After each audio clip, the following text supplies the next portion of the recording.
Hey, good evening, guys. Back with another episode. Here we are on episode 26 of this vlog project. And today I'm going to dive back in to Friedrich von Hayek's The Constitution of Liberty because I did chapter 2 last night and I had already read ahead and highlighted some portions in chapter 3, so I figured let's just keep the train rolling, and maybe this will force my hand to keep ahead of it and finish another chapter, so that I can share it with you all. So, that being said, let's dive right in. Chapter 3 is the common sense of progress.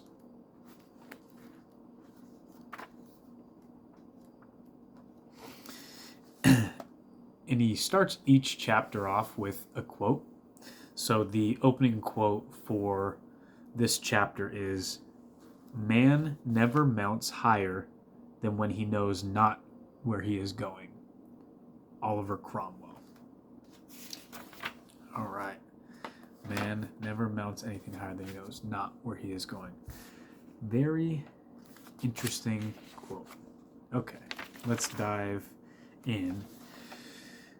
He has each of the sections of the chapters kind of numbered out. It'll be a handful of paragraphs.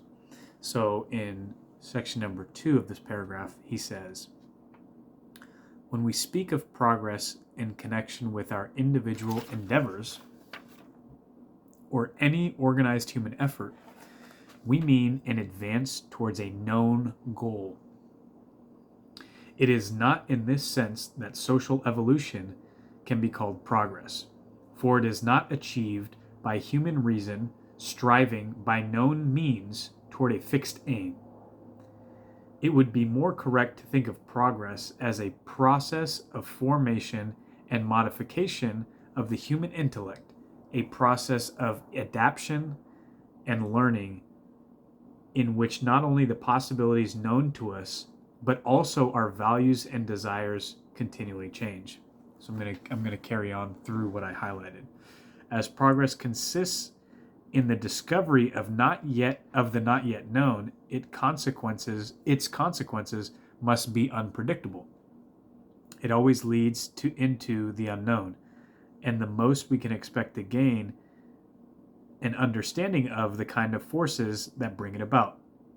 Yet, though such a general understanding of the character of this process of cumulative growth is indispensable if we are to try and create favorable conditions to it, it can never be knowledge which will enable us to make specific predictions. The claim that we can derive from such insight necessary laws of evolution that we must follow is an absurdity. Human reason can neither predict nor deliberately shape its own future. Its advances consist in finding out where it has been wrong. So I only had a portion of that highlighted, and this book at times can be somewhat dense. However, I feel like the language has been pretty workable and readable for me thus far. But I think just the concept that he talks about, and it's obviously hit on in this chapter, but it feels like it's just kind of a theme, a thread throughout this book, which is the idea that in the last chapter, right, one of the quotes was basically that society of free individuals are going to be more effective in creating progress than the wisest ruler. And so, I mean, this chapter just feels like it's doubling down on that concept, and he's essentially saying that the human race doesn't progress through fixed aims and setting a target on, hey, this is where we want to go, and then collectively working towards that goal. It's under the right conditions, free people will innovate and pursue their own interests and voluntarily interact with one another, and magical little things will pop up here and there that one could have never predicted that will propel society forward. So, one just here, let's get into the next next portion, next paragraph. Even in the field where the search for new knowledge is most deliberate, i.e., science, no man can predict what will be the consequences of his work. In fact, there is an increasing recognition that even the attempt to make science deliberately aim at useful knowledge, that is, at knowledge whose future use can be foreseen, is likely to impede progress. The portion I highlighted is just this sentence. Progress, by its very nature, cannot be planned. We may perhaps let's see.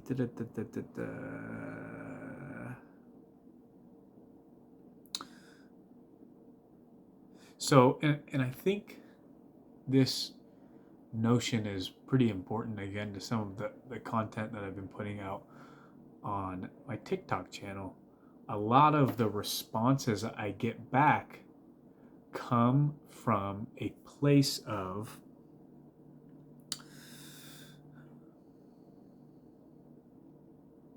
certainty. And I think that's what this chapter starts to break down, where a lot of times what I'm posing is in the short little videos that I'll make is a problem with the existing system. Like one I just did, this the structure of the tax code has created certain incentives to overconsume healthcare and health insurance. So that's dramatically driven up the cost. Or here's a better example. The legislation that has been passed around medicine further and further and further and further constricts the medical industry to not have the freedom of movement to innovate, create, offer different services, different, it just gets completely narrowed into this very binary thing. And people seem so certain that no, government agencies, the government is there to protect consumers, et cetera, et cetera. And it's like, when did we gain this level of confidence in government agencies? And these are the people that I see chiming in with these comments. I'm looking at you going, this is not someone I would expect to just have this. I understand the animosity that they have. And this is where I think with a lot of these people, I would come up next to them and go, hey man, we actually agree more than you think. But I think that their target is misplaced. A lot of these people are angry at corporations. They're angry at big businesses. And I'm not ever preaching or saying, and this is totally stealing from Milton Friedman, right? I'm not saying I like the idea of massive, big enterprises that have the resources to kind of bully their way around certain industries.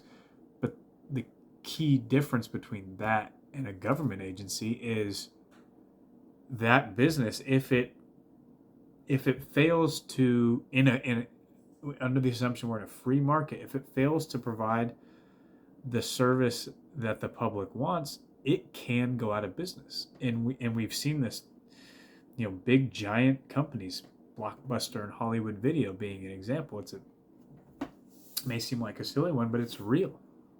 Technology came along and knocked the big titan off of the pedestal, and a new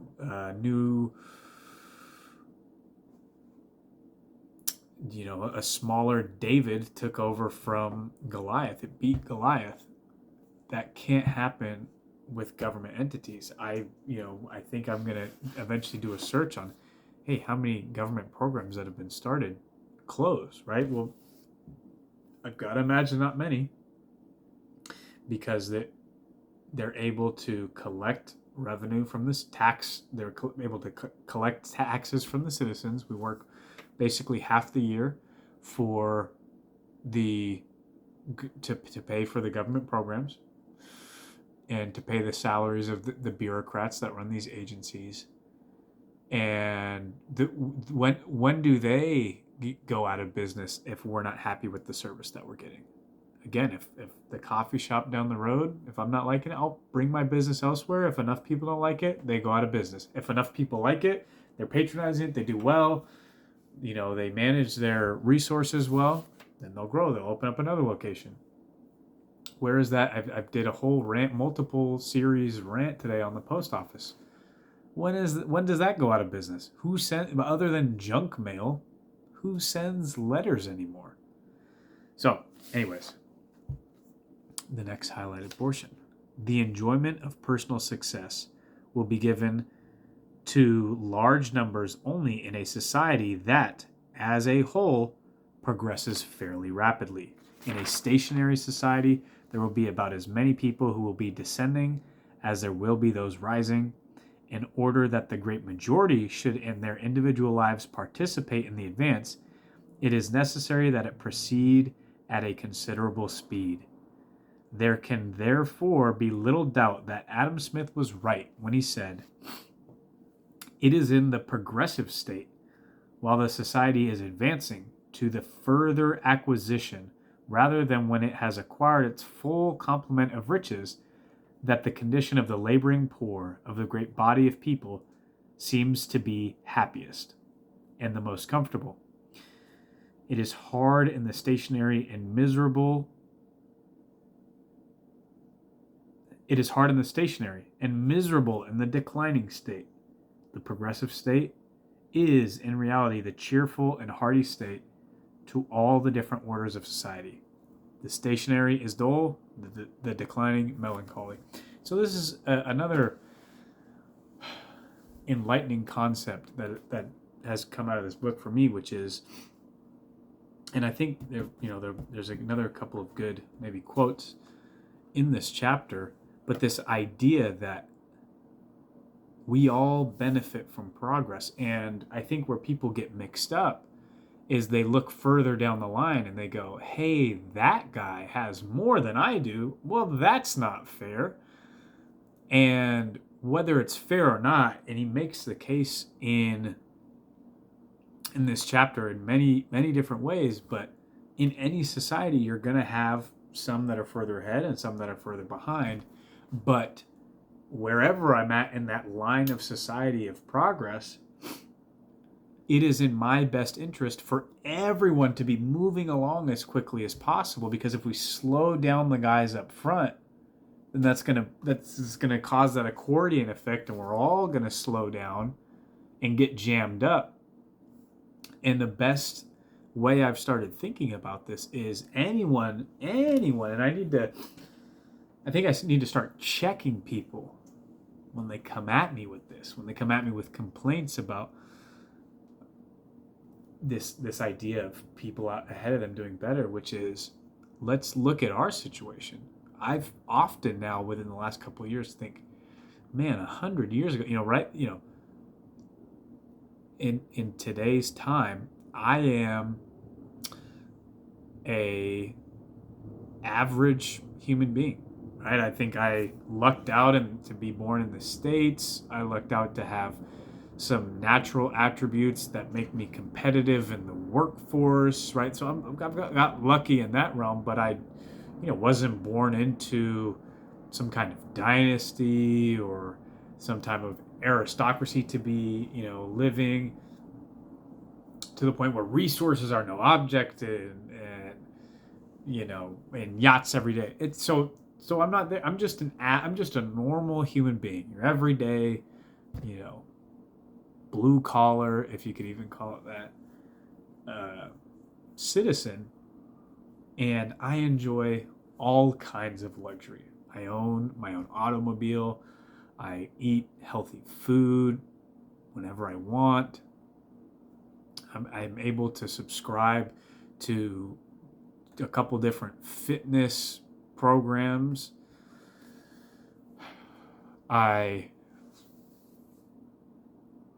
I'm able to talk into this phone and meet people, like the devices that I have. I'm able to wear quality, comfortable, clean. I have plumbing and electricity, so I can do this late into the night, not have to burn a literal candle. So all these things being said, you may not be able to say that about the most rich person, 150, no, let's not say the most rich person, but the level of luxury and comfort that I get to enjoy is well above a person who would be in my station in society decades ago, right? And so that's the benefit of society progressing as a whole. When you put it in context, is great. Hey, you out in front, keep going, go faster, because that means that in my lifetime I might get to where you're at, or in my I can start a family and hope that in my children's lifetime they can go beyond where you guys are at today. So I think I've harped on this a little too long, but so I'll jump into the next quote. At any stage of this process, there will always be many things we already know how to produce, but which are still too expensive to provide for more than a few. And at an early stage, they can be made only through an outlay of resources equal to many times the share of total income that, with an approximately equal distribution, would go to few who could benefit from them. Here's the portion I highlighted. At first, a new good is commonly, quote, the caprice of a chosen few before it becomes a public need and forms part of the necessities of life. For the luxuries of today are the necessities of tomorrow. Furthermore, the new things will often become available to the greater part of society only because, for some time, they have been the luxuries of the few. So again, I mean, back to that list: automobiles, healthcare, which I have a lot of problems with, but some, amount of progress. Again, the dentist, all of these things, typically considered a necessity of life today, would have been considered a luxury to previous generations. So here we go. I guess I was just stealing quotes from the chapter, because the next portion, just a sentence: even the poorest today owe their relative material well-being to the results of past inequality. This is very interesting when he gets into this. And jumping another paragraph ahead, quote, yet so long as it remains a progressive society, some must lead and the rest must follow. Continuing right through to the next paragraph. The contention that in any phase of progress, the rich, by experimenting with new styles of living not yet accessible to the poor, perform a necessary service without which the advance of the poor would be very much slower, will appear to some as a piece of far-fetched and cynical apologetics. And so he goes into talking about this idea that the wealthiest people, because they have an excess of resources, are able to experiment. And so in some way, in many cases, they may experiment with buying the new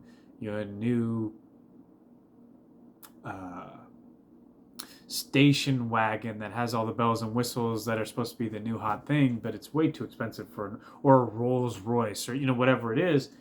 And many of them may buy a Rolls Royce, and then others buy DeLoreans. And then it turns out that and this is not necessarily, I'm not a car guy, but this is not the case probably. But if they, turns out the DeLoreans are mechanically poor and they have all these issues or whatever, well, those wealthy people just wasted those resources. But this testing has to happen so that over time, society will realize, Rolls Royces are really the luxury vehicle that works well. Or let's take Tesla for a moment, right? So the first iterations of that vehicle were kind of looked weird. They were very sports car, et cetera, et cetera. Well, so that was that target audience.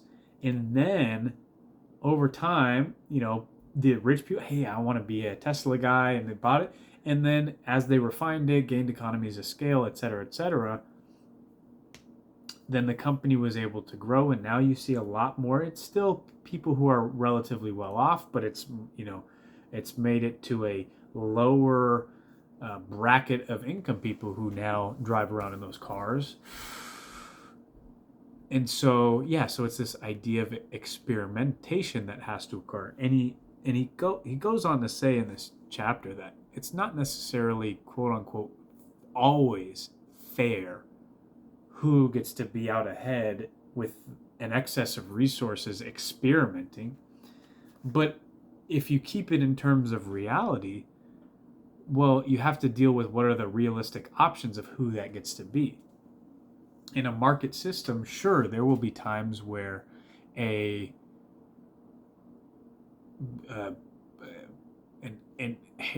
person will inherit a bunch of wealth and just stumble into being extremely wealthy, and they had no reason to be there. You'll have lottery winners. You have maybe people who just got lucky and invested in something or had equity in some business. Any host of reasons where people just end up in that category of wealth by pure luck. So, but then you also have a large portion of that population. Again, we're talking also really keeping in mind that if we're talking about a free market, a free society, which we were at one time in large part, not, and this is where people get their wires crossed, not people who are skimming off of taxpayer dollars, right? And that's where I think sometimes people get mixed up. They leverage, political power, political influence, and favors from politicians, let's really say government bureaucrats, people who are doling out money within their agency, and they're able to skim off the top and benefit from taxpayer dollars. I'm not talking about those people. I'm talking about people who earn an honest profit, a good profit, as Charles Koch calls it in his book. Those people, many of which get there by providing a valuable service or good that we all benefit from. Let's take Jeff Bezos. He's kind of a polarizing figure. I think some people demonize him. But many people, down to the average person, have Amazon Prime. They get their one-day shipping. They watch. They benefit from that. So if there is a system at all that seems relatively fair, it's like, hey, this guy saw around the corner. He saw the trends of where society was going. He saw online sales were going to be a thing. He says pretty simply that books had the most items, right? So once he figured out how to sell books, he would have the highest quantity, as opposed to just selling toothpaste or whatever else you could sell online. So he thought, okay, I'll start with selling books online. And he rode that wave, and now we all benefit from him. I mean, that seems like as fair a system as you can to go, great, you helped improve humanity in this way. You're benefiting from excess wealth. You get to be the guy out front experimenting. What are the alternatives, right? So that's the one I've laid out, the good aspects and the problematic aspects of that system. What's the other system? Monarchies or aristocracies, or a socialized society where it's the government, bureaucrats, again, which in large part the United States is becoming. But it's those people with political influence who get to be the people out front. Well, that seems like the fairness scale tips much further towards, whoa, why does that guy get to be out front with all the wealth testing these new things? Again, I prefer the free market when you can at least stomach go, okay, hey, this guy brought a lot of value to all of us. He gets to be the guy out front. Okay, I went way too long. Not only are the countries of the West richer because they have more advanced technological knowledge, but they have more advanced technological knowledge because they are richer. So what he does in this chapter is he says, hey, it's hard for us to think about it in terms of humans within our own society, but it's much easier to think about it in terms of nations. So what he explains is you have some countries that are more affluent than others, and the less affluent countries benefit by the fact that these more affluent countries had made leaps and bounds, because then they can learn from them quicker. And by, gaining their knowledge, they're able to advance their societies faster, right? So when you zoom out and look at it from that perspective, you go, hey, it's a good thing that these countries are much more wealthy, because then they're able to experiment and progress faster, and then open up new doors for the other countries that are not progressing.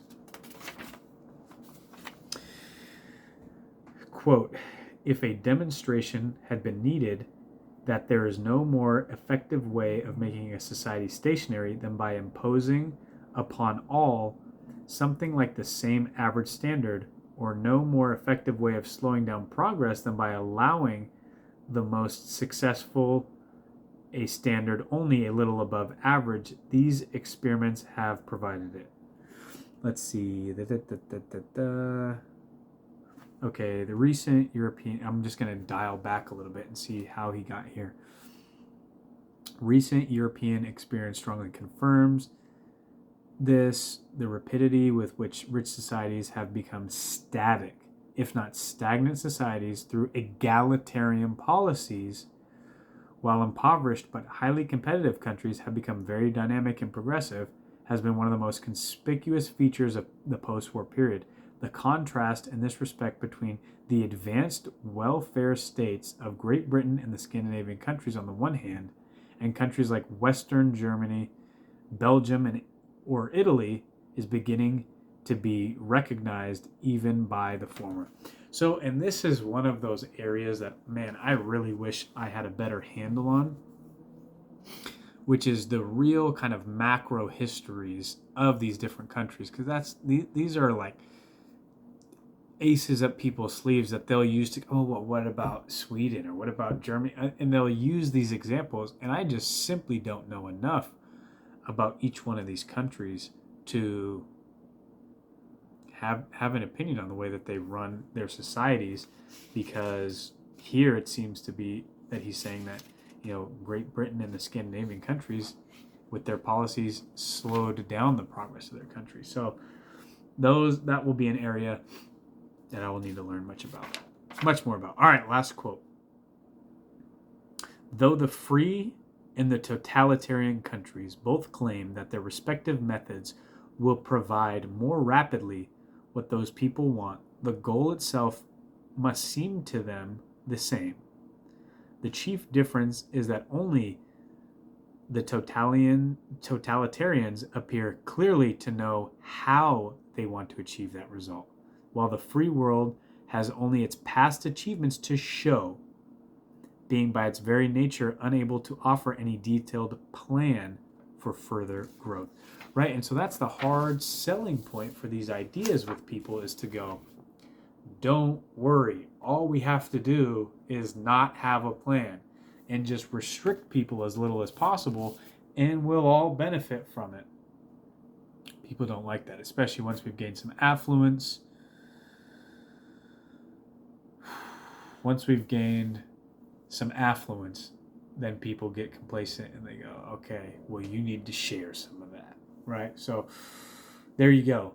That was chapter 3. This was episode 26 of the Vlog Project. And hey, I really appreciate those of you who have tuned in. If you have any requests or comments or inputs or et cetera, please let me know. I'm always interested in any and all feedback. So with that being said, there you go. That's Thursday night. Tomorrow we are having a company picnic on Friday evening. Very excited for that. A little bit of morale building, a little bit of team camaraderie. So it should be a great time. Hopefully I'll be able to sneak in a short episode before or after that. So all that being said, have a great evening and a good weekend. See you tomorrow.